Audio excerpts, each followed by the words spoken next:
ওয়াযাকারা ইসমা রাব্বিহি ফাসাল্লা, আল্লাহ জিকির করেছে, তারপর নামাজ পড়েছে। নামাজ আগে বলে না, আগে বলা আছে জিকির করেছে, ওটা জিকির করবেন। জিকির করতে করতে আপনি নামাজের মধ্যে ঢুকেন, তাহলে আপনার নামাজ হবে। জিকির ছাড়া আপনি নামাজে ঢুকবেন, ওই নামাজ ফেরেশতারা আপনার চেহারা বরাবর ঢিল মেরে চলে যাবে। জিকির আগে, তারপরে আপনার নামাজ। বলেন হুজুর এটা আবার কিভাবে সম্ভব, এটা আবার হলো কি? তাহলে কি জিকির বেশি গুরুত্ব? হ্যাঁ আমি বলবো, নিজামুদ্দিন আজাদি জিকিরের সম্রাটের ছেলে আব্দুস সামাদ আজাদি রহমাতুল্লাহ আলাইহির ছেলে আমি, তিনি বলে গিয়েছেন জিকির যে যত বেশি করবে তার আমল আল্লাহর দরবারে বেশি বেশি কবুল হবে। বলেন সুবহানাল্লাহ। এই জন্য জিকিরের সম্রাট, যত ধরনের জিকির আছে সব জিকির আব্বাজান করেছেন। বলেন সুবহানাল্লাহ। আমি তো এই কিছুক্ষণ আগে জিকির করলাম, অল্প অল্প কিছু কিছু টাচ দিলাম, সব আইটেম কিন্তু বলি নাই, অনেক জিকির আছে। বন্ধুবান প্রত্যেকে জিকির আলাদা আলাদা ফায়দা আছে। গত রাতে ওয়াজ করেছি সেই চুলদুরি এলাকার সাথে আঙ্গারো এলাকা, সেখানে বলেছি আমি অল্প কথায় অনেক কিছু বলে দিয়েছি। সেখানে জিকির কত ধরনের হতে পারে, প্রত্যেকটা জিকিরের আলাদা আলাদা যে ফায়দা আছে ওইগুলো আমি স্বচক্ষে দেখে দিয়েছি। বলেন সুবহানাল্লাহ। প্রত্যেকটা আলাদা আলাদা উপকারিতা আছে। দুনিয়া চলতে গেলে এরপর আপনার আখিরাত তো পাবেন।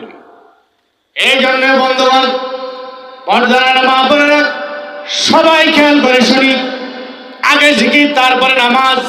আমি বলি না, আল্লাহ বলেছে ওয়াযাকারা ইসমা রাব্বিহি ফাসাল্লা, সূরা আলা 26 ইসমা রাব্বিকাল আলা পড়েন, আপনারা পাবেন। ওয়াযাকারা ইসমা আল্লাহ তাআলার নাম নিয়ে জিকির করা। আল্লাহ আল্লাহ আল্লাহর নাম নিয়ে জিকির করতে বলেছে। ওয়াযাকারা ইসমা রাব্বিহি ফাসাল্লা, তারপরে গিয়া নামাজে যাও। এর মানে হলো আপনি নামাজে যাওয়ার আগে নামাজের জন্য প্রস্তুতি নিবেন জিকির করে করে। এক নাম্বার হচ্ছে আপনি ওযু করবেন। ওযু করতে গেলে আপনি ওযুর দোয়া পড়েন, এটা জিকির। আপনি নামাজ পড়বেন, স্মরণ করলেন, এটাও জিকির। আপনি কাপড় চোপড় পরিষ্কার পরিচ্ছন্ন করলেন, এটাও জিকির।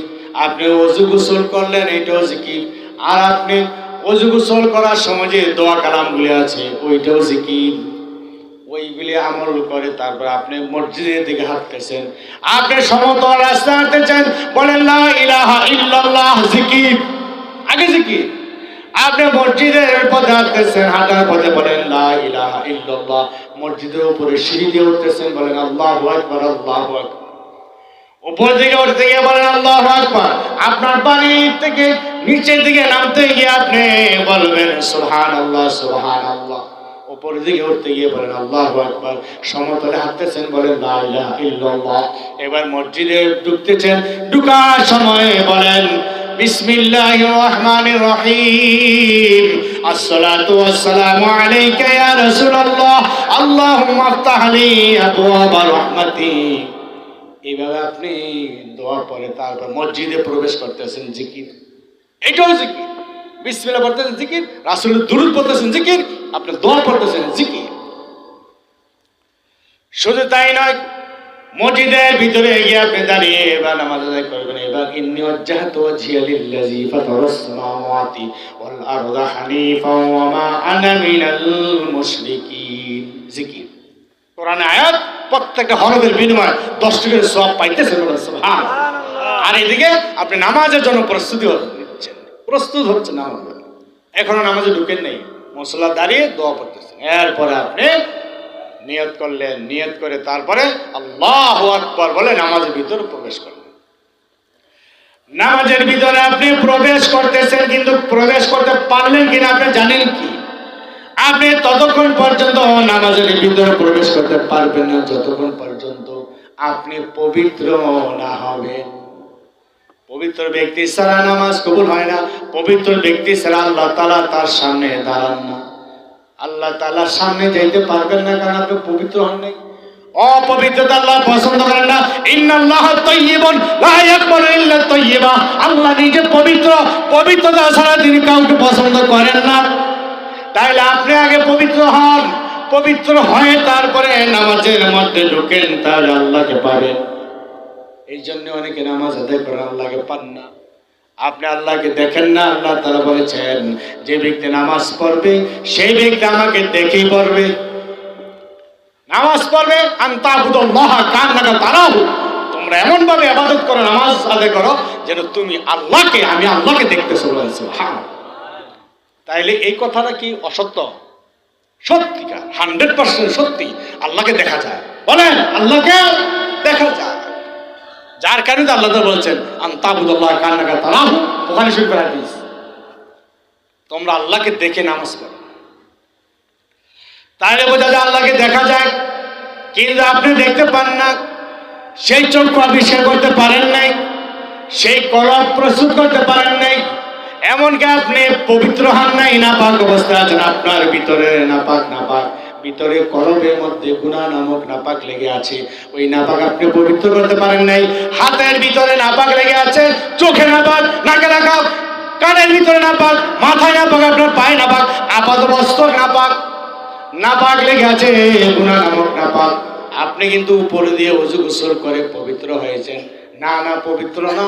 এটা আমি নিজামুদ্দিন নাজাদি বলেছে, যারা শরীরে ওযু করছেন, গোসল করছেন, তারা হলেন পরিষ্কার করলেন, পরিষ্কার হইলেন, কিন্তু পবিত্র হন না। পবিত্র হইতে হলে অবশ্যই বাতিনি পবিত্রতা অর্জন করতে হবে, ভিতরের পবিত্রতা। হাতের ভিতরে কি সেটা পবিত্র হতে হবে। সেটা কিভাবে সম্ভব? ওযু করেছেন শরীয়তের ওযু, কিন্তু আপনি তরিকতের ওযু করেন, তাইলে আপনি পবিত্র হতে পারবেন। ওই তরিকত ওযু কিভাবে করবেন, ওই পদ্ধতি জানবার জন্যে মসজিদের কাছে যাওয়া। এই জন্যই হক্কানি মসজিদের কাছে যাওয়া, গুরুর কাছে যাওয়া, নিজেকে আত্মসমর্পণ করে দেওয়া, গলায় শিকল বাঁধা। তাইলে আপনি শিখতে পারবেন, জানতে পারবেন তরিকতের ওযু, তরিকতের এই গোসল কিভাবে করবেন, তরিকতের রোজা। সবাই তো রমজানের রোজা রেখেছেন, তরিকতের রোজা। বন্ধুগণ, আমি যেদিকে আছি এদিকে থাকি, সারা রাত চলে যাবে যদি নাকি আলোচনা করি, শেষ হবে না। শরীয়ত এবং তরিকত দুটি পাশাপাশি প্রতিষ্ঠা করবার জন্য আমি নিজামুদ্দিন আজাদের জিহাদে নেমেছি। বলেন সুবহানাল্লাহ, নারায়ে তাকবীর। আমি শরীয়ত এবং তরিকত দুইটাকে প্রতিষ্ঠিত করবার জন্যই আপনাদের এলাকায় আসি, আর না আসতাম। শুধু তরিকা অনেকে জানেন, তাই না? মানবত নিয়ে অনেকে ঘুরেন, আপনার তরিকা অনেকে জানেন, বাদ থেকে ভেদ অনেকে জানেন, কিন্তু দুইটাকে একসাথে করতে পারতেছেন না। আমি দুইটা একসাথে করতে চাই, একসঙ্গে হইতে হবে। ভিতর ঠিক রাখেন, আবার বাহির ঠিক করেন। বাহির ভিতর দুইটাই যার ঠিক আছে, সেই ব্যক্তি ঠিক। মান তাফাক্কাহা ওয়া লাম ইয়াতাসাওয়াফ ফাকাদ তাফাসসাকা। হাদিসে এসেছে, যে ব্যক্তি শরীয়তের আমল জানলো, শরীয়তের সব কিছু বুঝলো, কোরআন হাদিস শিখলো, ফতোয়াবাজি করছে, ফতোয়া অনেক জানে, কিতাবের স্তূপ নিয়ে চলে মানুষকে ফতোয়া দেয়। নবীজি আমাদের মতো মানুষ, বলে নাউজুবিল্লাহ, মানুষকে ফতোয়া দেয়। নবীজি আমাদের মতো মাটি তৈরি মানুষ, তিনি পচে গলে গিয়েছেন, মরিয়া গিয়েছেন, বলে নাউজুবিল্লাহ। যেই নবী হায়াত নবী, জিন্দা নবী, রব্বুল আলামিন আল্লাহ, আর আমার আপনার নবী হচ্ছে রাহমাতুল লিল আলামিন। যেদিন রব্বুল আলামিন বাদ পড়ে যাবে, কেটে যাবে, সেদিন রাহমাতুল লিল আলামিন মরে যাবে। রব্বুল আলামিন যেভাবে বাদ পড়তে পারে না, কেটে যাইতে পারে না, অক্ষয় রয়েছেন, থাকবেন চিরস্থায়ী, সেই রব্বুল আলামিনের নবী, পেয়ারা নবী, হাবিব দু জাহান উম্মতের কান্ডারি, তিনি হচ্ছেন রাহমাতুল লিল আলামিন। রহমাতুল লিল আলামিনও চলতেই থাকবে। বলেন সুবহানাল্লাহ। বন্ধুগণ, এখানে একটা সূক্ষ্ম কথা আমি বলে যাই, মনে হয়েছে এই জন্যে রব্বুল আলামিন, রব মানে হচ্ছে পালন কর্তা আল্লাহ রব্বুল আলামিন। তিনি দুনিয়ায় সব কিছু লালন পালন করেন, ছোট বড় সবাইকে, মানব দানব সবাইকে, পশু পাখি সবাইকে লালন পালন করেন আল্লাহ রাব্বুল আলামিন। এই জন্য রব্বুল আলামিন সারা জাহানকে পরিচালনা করেন রব্বুল আলামিন। যখন কিয়ামত হয়ে যাবে, সব কিছু যখন ধূলিসাৎ হয়ে যাবে, শেষ হয়ে যাবে, তখন আল্লাহ রব্বুল আলামিনের আর দরকার হয় না, আল্লাহর কোনো দরকার নাই। সব শেষ, সব শেষ, আল্লাহ ছাড়া কেউ নাই, সব শেষ। হাসর ময়দান কায়েম হবে, সিংহায় ফুৎকার দেওয়া হবে, সবাই আবার জ্যান্ত হবে। জ্যান্ত হওয়ার পরে কোনো খাওয়া দাওয়ার প্রয়োজন নাই, লালন পালনের দরকার নাই। কিন্তু আমার আপনার নবী রাহমাতুল লিল আলামিন, তিনি হাসর ময়দানেও বহাল থাকবেন, বলেন সুবহানাল্লাহ। কোথায় গিয়ে বুঝছি খবর আছে? হাসর ময়দান পর্যন্ত আল্লাহ তাআলার নবী রহমত ছাড়া, দয়া ছাড়া কেউ জান্নাতে যেতে পারবে না, বলেন সুবহানাল্লাহ। সেই নবীকে ছোট করে দেখার কোনো সুযোগ আছে? বিশাল বিশাল সমুদ্র, সমুদ্রের এক ফোঁটা যদি পানি নেন, সমুদ্রে কোনো কিছু আসে যায় না, কিচ্ছু আসে না। আমি আপনি সমুদ্রের এক ফোঁটা পরিমাণ সুইয়ের মাথার যে পানিটা ওঠে, এটা পরিমাণ জ্ঞান রাখে রাসূলের ব্যাপারে। আর সমস্ত জ্ঞানের অধিকারী আল্লাহ রাসূল নিজে বলেন সুবহানাল্লাহ। আল্লাহ ভালো জানেন আল্লাহ রাসূলের বহর কতটুকু পার্থক্য। বলতেছিলাম সেই দয়ার নবী, মায়ার নবী, তিনি বলেন মান তাফাসসাকা ওয়া লাম তাফাসসাক ফালাম ইয়াতাসাফফাক, মান তাফাক্কাহা ওয়া লাম ইয়াতাসাফফাক তাফাসসাকা। সে ফাসিক, যে ব্যক্তি নাকি কোরআন হাদিস জানলো, অনেক কালামের বহর তার মধ্যে আছে, রাসূল সম্বন্ধে ঠিক নেই, রাসূল সম্বন্ধে ভালো জ্ঞান নাই, তাহলে মনে রাখবেন ওই ব্যক্তি হচ্ছে ফাসিক। ফাসিক, তার পিছনে নামাজ হবে না, নামাজ হবে না তার পিছনে, ফাসিকের পিছনে নামাজ হবে না। ফাসিক কে? ফাসিক হচ্ছে যে মিথ্যা কথা বলে, ফাসিক হচ্ছে যে দাড়ি ছেটে দেয়, দাড়ি শেভ করে, ক্লিন শেভ, তার পিছনে নামাজ পড়লে নামাজ হবে না, মাকরু হবে। আবার নতুন নামাজ হবে না, মাকরু তাহরিমি বলা হচ্ছে, আবার নামাজ পড়তে হবে। তাহলে ফাসিক কে? যে নাকি হারাম খায়। ফাসিক কে? যে নাকি ফরজ ইবাদত ছেড়ে দেয়। ফাসিক কে? যে ব্যক্তি নাকি আল্লাহ রাসূলকে মাটির মানুষ বলে, নূর না বলে, যে ব্যক্তি আল্লাহ রাসূলকে বলে মারা গিয়েছেন, তিনি দুনিয়ায় নাই, তার হচ্ছে ফাসিক। বন্ধুগণ, তাহলে দেখা যায় আল্লাহ নবী সাল্লাল্লাহু আলাইহি সাল্লাম তিনি জানিয়ে দিয়েছেন, যে ব্যক্তি নাকি কোরআন হাদিসের জাহিরি ইলম জানলো, ভাষা ইলম জানলো, কোরআন হাদিসকে ভালো করে বুঝলো না, কিন্তু ফতোয়া দিয়ে বসলো, তাহলে ওই ব্যক্তি হচ্ছে ফাসিক। মান তাসাওয়াফা ওয়া লাম ইয়াতাফাক্কা ফাকাদ তাযান্দাকা। আর যে ব্যক্তি শুধু মারিফত নিয়ে আছে, শুধু বাতিনি কাজকর্ম করে, বাতিনি নিয়ে আছে, রাসূল নূর নবী জানে, রাসূল রাহমাতুল লিল আলামিন বোঝে, রাসূল নূরের নবী, রাসূল গায়েব জানেন, রাসূল এখন সশরীরে মদিনা শরীফে জিন্দা এবং তিনি আরামে বিশ্রামে আছেন, জান্নাতুল ফেরদাউসের টুকরায় তিনি আরাম করতেছেন। ওই রাসূল সম্বন্ধে এমন ধারণা আছে, কিন্তু ওই ব্যক্তি নামাজ পড়ে না, ওই ব্যক্তি রমজান আসলে রোজা রাখে না, সুদ খায়, ঘুষ খায়, মাপে কম দেয়, ব্যবসার মধ্যে ভেজাল করে, তাহলে ওই ব্যক্তি মধ্যে তাজান্দাকা। তাজান্দাকা মানে হচ্ছে সেই ব্যক্তি হচ্ছে জিন্দেক, জিন্দেক মানে হচ্ছে সেই ব্যক্তি হচ্ছে বেঈমান, ঈমান নাই। বন্ধুগণ, এই জন্যে খেয়াল করেন, আমি হাদিসের শেষ অংশ নিয়ে কাজ করতেছি, সেইটা হচ্ছে যে ওমান জামা বাইনাহুমা ফাকাদ তাহাক্কাকা। যে ব্যক্তি নাকি এই দুইটাকে একসাথে করলো, অর্থাৎ শরীয়ত জানলো, আবার তরিকত জানলো, জাহিরি ইলমও আছে, বাতিনি ইলমও আছে, দুইটাকে একসাথে নিয়ে আমল করে, একসাথে করে জামা বাইনাহুমা ফাকাদ তাহাক্কাকা, তাহলে ওই ব্যক্তি হচ্ছে মুহাক্কিক, হক্কানি, বলেন সুবহানাল্লাহ। হক্কানি হতে চাই এবং হক্কানি দরবারে আপনাদেরকে নিতে চাই, বলেন আমিন। আল্লাহ কবুল করো, বলেন আমিন। দুটো একসাথে পড়বেন, নামাজও পড়বেন, আপনি কি নামাজ? শরীয়তের নামাজ, তাই না? শরীয়তের রোজা, এইভাবে শরীয়তের ওযু, শরীয়তের এই যত মানে শরীরে যত আছে সব কিছু করবেন, পাশাপাশি আবার এটা তরিকতের কি আমল এটা জানতে হবে। তাহলে দেখা যায় শরীয়তের ওযু, আপনি হাত মুখ ইত্যাদি সব কিছু ধুলেন, মাথা মাসে করলেন, পা ধুলেন, কিন্তু তরিকতের ওযু কি? তরিকতের অজু হচ্ছে আপনি ভিতর থেকে পবিত্র করবেন, হাতটা পবিত্র করবেন। কিভাবে? আপনি মনে মনে, ওটা কিন্তু তরিকত মানে মনে মনে, তরিকত মানে গোপনে, তরিকত মানে অজানা গোপন বিষয়। তাহলে গোপনে গোপনে আপনি জবান উচ্চারণ করতে হবে না, গোপনে গোপনে বলেন আল্লাহ হাত দ্বারা আমি ইচ্ছা অনিচ্ছা যত গুনাহ করছি আল্লাহ মাফ করে দাও। তওবা করে আল্লাহ হাত দ্বারা যত গুনাহ খাতা যা হয়েছে আল্লাহ তুমি মাফ করে দাও। আল্লাহ আমি মুখ দিতেছি, চক্ষু দ্বারা গুনাহ হয়েছে আল্লাহ মাফ করে দাও।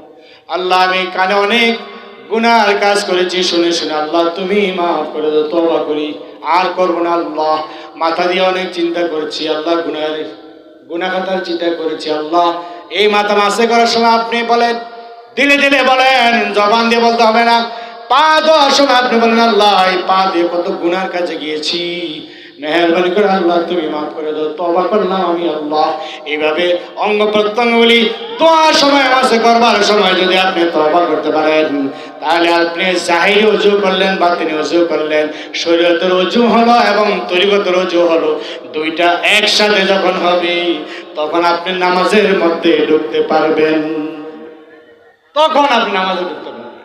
আল্লাহু আকবার বলে, তাকবীর তাকবীর বলেন, আল্লাহ খুশি হয়ে যাবে বলেন সুবহানাল্লাহ। তাকবীরে তাহমিনে বাদ দেন, আপনি নামাজে ঢুকলেন। এবার সূরা কালাম যা কিছু পড়বেন আপনি পড়তে থাকেন। শরীয়তের নামাজ আদায় করতেছেন, তবে শরীয়তের নামাজের ভিতরে কিবলা কিন্তু আপনি মনে করতেছেন কোনটা?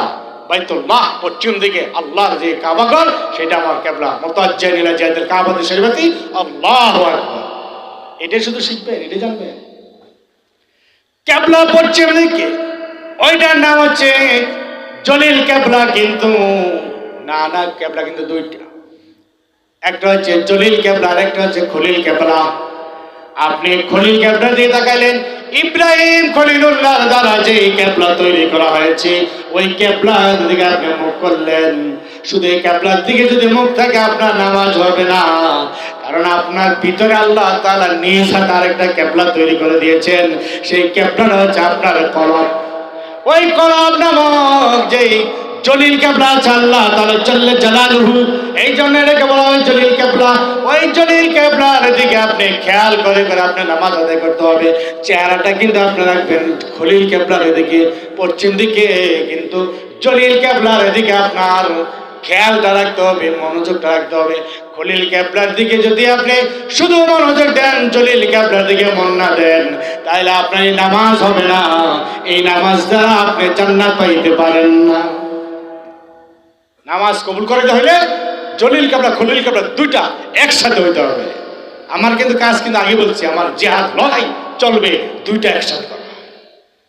বন্ধুগণ, এবার আসেন, নামাজ যথাযথ নিয়মে আপনি আদায় করতেছেন, যথাযথ নিয়মে আদায় করতেছেন। যেখানে যাই সেখানে নামাজের ভিতরে তরিকা আছে, তরিকত আছে। আসসালাতু আসসালামু আলাইকা আইয়ুহান নবী ওয়া রাহমাতুল্লাহি ওয়া বারাকাতুহু। নামাজের মধ্যে নবীকে সালাম দিচ্ছেন, কেমনে বলতেছেন? আসসালামু আলাইকা আইয়ুহান নবী, হে নবী আপনাকে সালাম, হে নবী, হে নবী, ইয়া রাসূলুল্লাহ আপনাকে সালাম। বলা হয় না ইয়া রাসূলুল্লাহ সাল্লাল্লাহু আলাইহি সাল্লাম আপনার কাছে সালাম পৌঁছে দিলাম, ফেরেশতারা পৌঁছে দেবে, এমন নিয়ত করলে আপনার নামাজ হবে না। আল্লাহ রাসূলকে যদি দূরে পাবেন, নামাজের মধ্যে, মসজিদে হোক, ঘরে হোক, আত্মায়িত পড়া অবস্থায় আপনি যদি আসসালামু আলাইকা আইয়ুহান নবী বলতে গিয়া মনে করেন যে আল্লাহ রাসূল মদিনায় আছে, আমি সালাম দিয়ে দিলাম, তাহলে আপনার এই সালাম পৌঁছবে না, আপনার এই আত্মায়িত হলো না, তাশাহুদ যার হবে না তার নামাজই হবে না। তাশাহুদ হইতে হলে সালাম যদি হয় আসসালামু আলাইকা আইয়ুহান নবী, হে নবী আপনাকে সালাম, অর্থ হচ্ছে হে নবী আপনাকে, তোমাকে কাছে একদম বোঝায়। তাহলে আল্লাহ নবী সাল্লাল্লাহু আলাইহি সাল্লামকে আপনি নামাজের মধ্যে কাছে আছে এমন মনে করে সালাম দিতে হবে। এটি তরিকত, তরিকতের শিক্ষা হচ্ছে এটা, একদম কাছে আছে মনে করে তারপর আপনি সালাম দিতে হবে নবীকে, নামাজের মধ্যে নবীকে সালাম, তরিকতের শিক্ষা এটা। আর এমনি সবাই বড় বড় আলেম ওলামা শুধু শুধু আত্মাহিত করে যেতেছে, কইরা নামাজ আদায় করতেছে, নিজের নামাজের খবর নেই, মানুষের নামাজ পড়াইতেছে, তাই না? মানুষের নামাজ পড়ায়, ইমাম সাহেবেরা অন্যের নামাজ পড়ে, নিজেরটা পড়ে কিনা জিজ্ঞেস করেন, আপনার নামাজ পড়ে, আমাদের কেন পড়াইতেছে? খবর নাই। বন্ধুগণ, এই জন্য বলবো তরিকতের নামাজ আপনি যদি নাকি খেয়াল করে করে এই কয়েকটা জিনিস আমল করেন তাহলে তরিকতের নামাজ আদায় করলেন। আর তরিকতের নামাজ শরীয়তের নামাজ একসাথে যার হবে তার নামাজ আল্লাহর দরবারে কবুল। তাইলে কবুল। এবার আসেন, এইভাবে আমরা খেয়াল করে নামাজ আদায় করলাম, সব মিলে তারপর শরীয়তের নামাজ হলো। এবার আসেন তরিকতের নামাজ। তরিকতের নামাজ যদি আদায় করতে হয় তাহলে ওই নামাজ হবে দাইমি নামাজ, দাইমি সালাত। দাইমি সালাত শুনছেন না? দাইমি সালাত সার্বক্ষণিক নামাজ, আপনি সব সময় নামাজের মধ্যে আছেন। সেটা কি? 24 ঘন্টা জিকিরে ফিকিরে থাকা, সেটা হচ্ছে দাইমি সালাত। বলেন সুবহান। তাহলে দাইমি সালাত প্রত্যেকেরই উচিত। আপনি নামাজ পড়ে আসছেন, আসার পরে তারপর লা ইলাহা ইল্লাল্লাহ, আল্লাহ আল্লাহ, সুবহানাল্লাহ, আলহামদুলিল্লাহ, এইভাবে পড়তে পড়তে আপনি চলেন, আপনার দাইমি সালাত আদায় হবে। আল্লাহ রাব্বুল আলামিন আমাদের সবাইকে বুঝবার তৌফিক সবাই আমিন। তাহলে রমজানে রোজা রাখলেন, শরীয়তের রোজা, তরিকতের রোজা কি এটা অন্য সময় আবার বলবো না। এরপরে আসেন তরিকতের গোসল কি, সেটাও বিশাল আলোচনা। এইভাবে প্রত্যেকটা শরীয়ত এবং তরিকত দুইটা একসাথে আমল করবে, আল্লাহ পাক কবুল করবে। বলেন আমিন। আল্লাহু আল্লাহ, আল্লাহু আল্লাহ।